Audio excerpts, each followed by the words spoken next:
Hi అండి. అందరికీ నమస్కారం. Welcome to my channel. ఈ వీడియోలో ప్రభుత్వ ఉద్యోగులకు డీఏ పెంపు ఉత్తర్వులు విడుదల.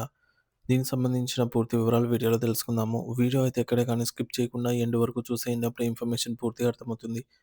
అలాగే వీడియో చూస్తున్న ప్రతి ఒక్కరు వీడియోకి లైక్ చేయండి ఫ్రెండ్స్. ఈ వీడియోని తోటి ఉద్యోగ పెన్షన్ మిత్రులతో అయితే షేర్ చేయండి. కొత్తగా మన ఛానల్ చూస్తున్నవారు ఇంకా ఎవరైనా సబ్స్క్రైబ్ చేసుకున్నట్లయితే వెంటనే మన ఛానల్‌ని సబ్స్క్రైబ్ చేసుకోండి. సో, దీని ద్వారా నేను చేసే లేటెస్ట్ వీడియోస్ అన్నీ మీ వరకు రీచ్ అవుతాయి. ఇక ఆలస్యం చేయకుండా వివరాల్లోకైతే వెళ్ళిపోదాము. ఫ్రెండ్స్ ఇక విషయానికొచ్చినట్లయితే తెలంగాణలోని విద్యుత్ రంగంలో పనిచేస్తున్న ఉద్యోగులకు ప్రభుత్వం ఎట్టకేలకు ఒక అద్భుతమైన తీపి కబురందించింది.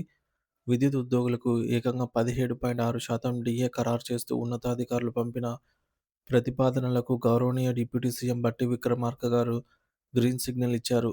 ఈ పెంపు ఈ ఏడాది జూలై 1 నుంచే వర్తించనుందని ప్రభుత్వం స్పష్టం చేసింది.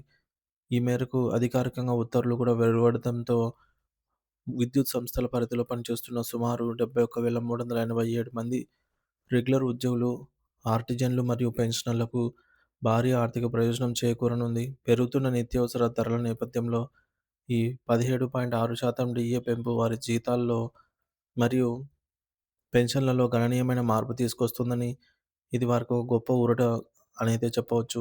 అయితే విద్యుత్ ఉద్యోగుల విషయంలో ప్రభుత్వం చూపిన ఈ చొరవ మరియు సానుకూలతను చూసి రాష్ట్రంలోని ఇతర ప్రభుత్వ శాఖల ఉద్యోగులు, ఉపాధ్యాయులు కొంత ఆవేదనకు మరియు అసహనానికి లోనవుతున్నారు. తెలంగాణ రాష్ట్ర ప్రభుత్వంలోని వివిధ కీలక శాఖలైన రెవెన్యూ, పంచాయతీరాజ్, పోలీసు, విద్యుత్ శాఖ వంటి రంగాల్లో పనిచేస్తున్న లక్షలాది మందికి ఇప్పటికే 5 డీఏలు పెండింగ్‌లో ఉన్నాయి. జనవరి నెల వస్తే ఆ సంఖ్య 6కు చేరుకుంటుంది.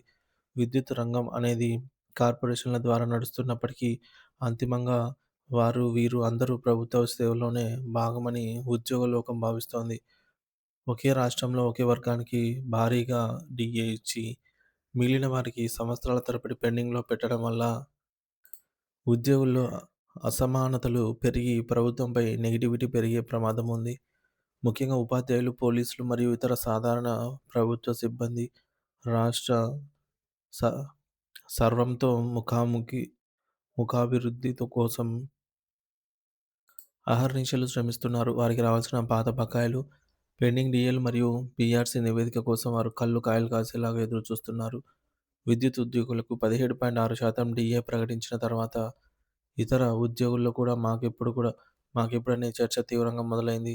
ప్రభుత్వం ఈ సున్నితమైన అంశాన్ని గమనించి అందరికీ సమానమైనటు ప్రాధాన్యత ఇవ్వాల్సిన అవసరం ఎంతైనా ఉంది. సో, విడివిడిగా చూస్తే విద్యుత్ సంస్థల ఆర్థిక స్థితి వేరు కావచ్చు కానీ, సామాన్య ఉద్యోగి దృష్టిలో ఇది ప్రభుత్వ నిర్ణయంగానే కనిపిస్తోంది. ప్రస్తుతం మనం 2025 చివరి వారంలో ఉన్నాము. మరికొద్ది రోజుల్లో మనం నూతన సంవత్సరం 2026లోకి అడుగు పెట్టబోతున్నాము. ఈ పండుగ వాతావరణంలో రాష్ట్రంలోని మిగిలిన ప్రభుత్వ ఉద్యోగులకు, ఉపాధ్యాయులకు మరియు పెన్షనర్లకు కనీసం ఒక పెండింగ్ డీఏనైనా విడుదల చేసి ప్రభుత్వం నిజమైన తీపి కబురు చెప్పాలి అని అందరూ కోరుకుంటున్నారు. ముఖ్యమంత్రి రేవంత్ రెడ్డి గారు మరియు డిప్యూటీ సీఎం బట్టి విక్రమార్క గారు ఈ విషయాన్ని గంభీరంగా పరిగణనలోకి తీసుకోవాలి. ఈ డిసెంబర్ 31 తేదీ లోపల ఒక సానుకూల ప్రకటన వస్తే అది లక్షలాది ఉద్యోగ కుటుంబాల నూతన సంవత్సర వేడుకల్లో అసలైన వెలుగు నింపుతుంది అని చెప్పొచ్చు. ప్రభుత్వం తన చిత్తశుద్ధిని నిరూపించుకొని అందరూ ఉద్యోగులను సమానంగా ఆదరించాలని మనమందరం ఆశిద్దాము.